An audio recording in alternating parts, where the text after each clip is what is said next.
You look good. As images go, like it's a success already. I'm sorry, I'm gonna send this because this is.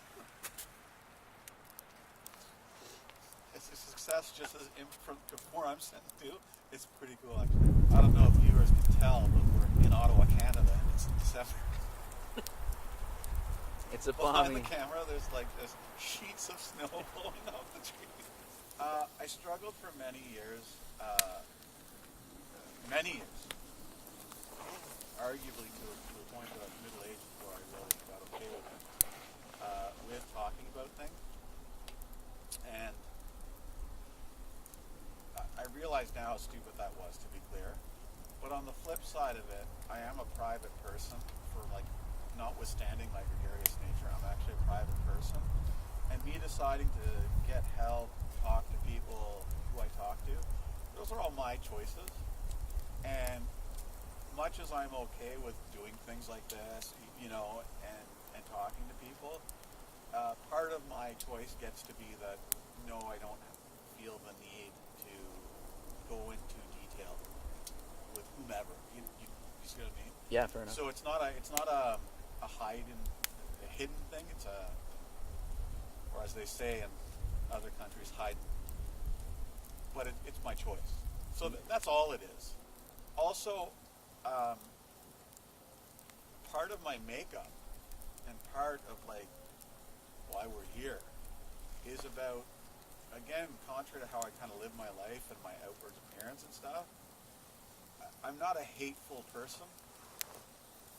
I'm not a person who feels the need to crucify others, and part of that is I don't feel the need to go over a lot of that stuff. Fair enough. And again, in the appropriate setting, I have no problem with it. This, that, and everything. So who are some of those people that you do share it with? Obviously my friends and my family. My wife's not just a big professor of mine, if you will, or should I say that my soul, a really big one, but my greatest strength and support. And I don't say that as an automatic response. I don't know what I would do with it. And she's a fantastically intelligent and, should be noted, patient person. She's pretty incredible. No one's more surprised than me that she said yes. But she did. But she did. Yeah. And the ink is dry. So there. Easily the smartest thing I ever did. When I was still deep in my, I don't like discussing it. And I will, I'll talk openly about that I, maybe ashamed is too strong a word, but I'm a little ashamed at how long I kept that, frankly, adolescent view on, I don't want to talk about it. When I look back now, I'm kind of I can't believe I was ever that stupid. That's everybody though, right? That's when you're younger and you're dealing with that shit in your head, you're kind of fuck, nobody's going to understand this. Nobody gets how I feel. If I start talking about it, people are going to think I'm really fucking literally insane. I can't tell anybody, right? Especially that last part, and I can tell you that that's something I still kind of harbor. I don't like clinical environments for that reason, that I feel that, if I were to just start talking with a camera rolling, somebody would take me away.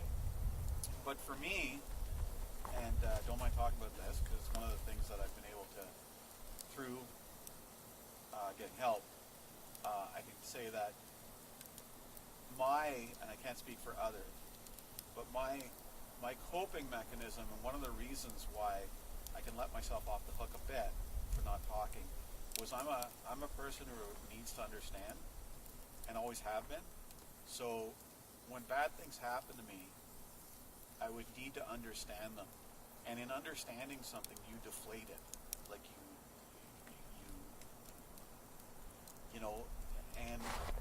And one of the things I dealt with at a very early age was a simple thing of truly evil people are actually quite rare.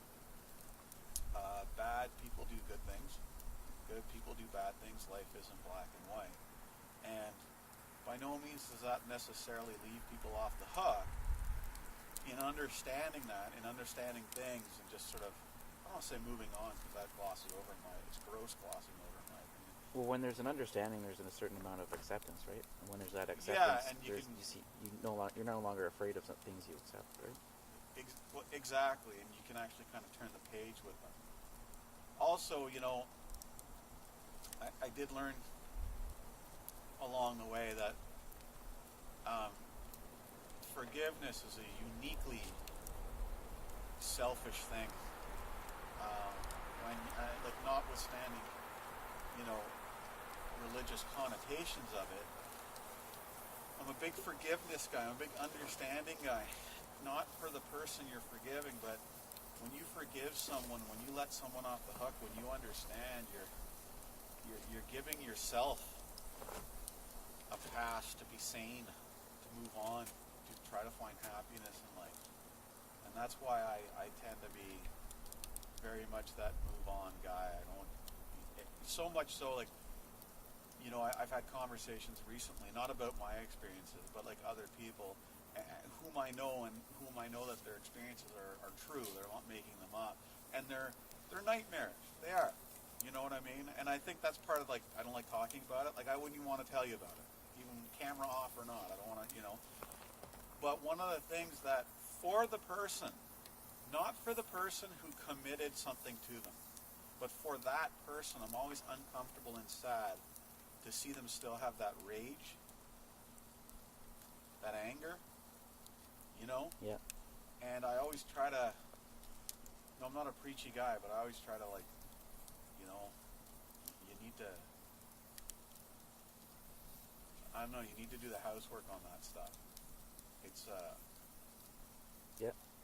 anger and bitterness are destructive, and they're destructive to the person who carries them, not the person who handed it to them. When you hate somebody, you do all the hating. That's your furnace, that's your engine room. The person you're hating, they're not at home going, hey, someone's hating me right now. Yeah. That's not to say, like, people piss me off every day. I'm not like this, you know what I mean? I haven't mastered that. Yeah. You know, when you picked me up today, what was the first thing that came out of my mouth? Is somebody pissed me off, you know? Yeah. But again, even with that, I'd already had well, I'm going to do this and I'll be done. Like, you know. Yeah. I try not to invite drama and all that stuff into my life. And I think that's one of the things that people need to do is they have a hard time accepting this, that people say, like, oh yeah, but drama happens to me, or these things happen to me, and this discord happens to me. And I don't think they realize the power they have to distance themselves from it. I think about how much time people spend in that, with that hatred and that, you know what I mean? I feel for it. Yeah. It makes me sad. That's what it is.